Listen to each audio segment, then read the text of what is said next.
নমস্কার, প্রথমেই সকলকে স্বাগত জানাই। আজকে আমি তৈরি করছি দুর্দান্ত স্বাদের আমের কেক। এর জন্য প্রথমেই আমি দুটো আম নিয়েছি। আমটা ভালো করে ধুয়ে কেটে আমের পাল্পগুলো চামচ দিয়ে বের করে নিচ্ছি।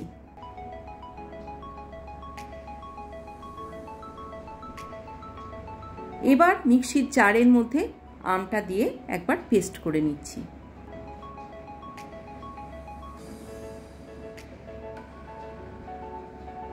একটা মিক্সিং বোল নিয়েছি, তার মধ্যে আমের পাল্পটা দিয়ে দিলাম। দিয়ে দিচ্ছি হাফ কাপ চিনি। এবার চিনিটা খুব ভালো করে আমটার সাথে মিক্সড করে নিচ্ছি।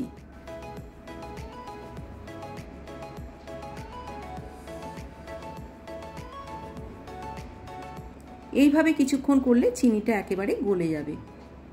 দিচ্ছি আমি 1 কাপ সুজি আর হাফ কাপ ময়দা। এবার সব কিছু খুব ভালো করে মিশিয়ে নিচ্ছি। এই কেকটা যা খেতে হয় তোমরা বাড়িতে অবশ্যই বানিয়ে দেখো, তারপর খেয়ে আমাকে বলো যে কেমন হয়েছে।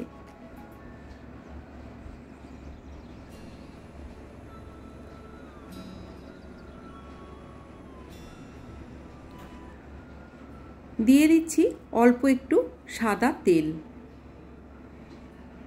এখানে তোমরা কিন্তু বাটারও ব্যবহার করতে পারো। প্রায় 4 চামচের মতো তেল দিয়েছি। এবার দিলাম পুরো 1 চামচ বেকিং পাউডার। সব কিছু খুব ভালো করে মিক্সড করে দিচ্ছি। এখন একটা বাটি নিয়েছি, তার মধ্যে অল্প একটু তেল দিয়ে পুরো বাটিটার মধ্যে ভালো করে লাগিয়ে নিচ্ছি। আজকে আমি বাটির মধ্যে বাটার পেপার দিচ্ছি না। বাটার পেপার ছাড়াও তোমরা কেকটা কিভাবে করবে সেটা দেখে নাও। এই তেলের উপর দিচ্ছি একটু শুকনো ময়দা। এবার পুরো বাটিটার মধ্যে ময়দাটা লাগিয়ে নিলাম। এতে করে কেকটা তলায় এতটুকুও কিন্তু লেগে যাবে না। এবার মিশ্রণটা এখানে ঢেলে একবার ট্যাপ করে নিলাম। প্রেসার কুকারটা আমি 5 মিনিট আগেই গ্যাসের উপর বসিয়ে দিয়েছি প্রিহিটের জন্য। কেকের বাটিটা সাবধানে বসিয়ে দিলাম ভিতরে একটা স্ট্যান্ড দিয়ে।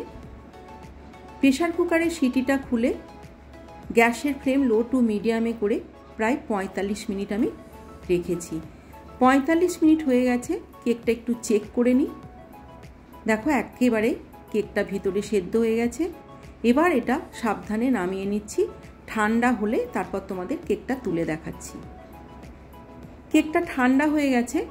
এখন একটা ছুরির সাহায্যে চারপাশটা এভাবে একটু ঘুরিয়ে ঘুরিয়ে নিতে হবে।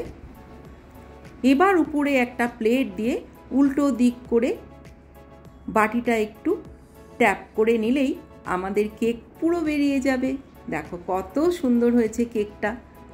কেকটা খুব নরমও হয় আর খেতেও হয় দারুণ সুস্বাদু। তোমাদের কেটে দেখাচ্ছি। আজকে আমার এই আমের কেকের রেসিপি তোমাদের কেমন লাগলো আমাকে কিন্তু অবশ্যই জানিও। দেখো কত সুন্দর হয়েছে। নতুন বন্ধুদের কাছে অনুরোধ রইল চ্যানেলটি সাবস্ক্রাইব করার জন্য। আর সব বন্ধুরা আমার পাশে থেকো, ভালো থেকো, সুস্থ থেকো। আবার দেখা হচ্ছে পরবর্তী ভিডিওতে।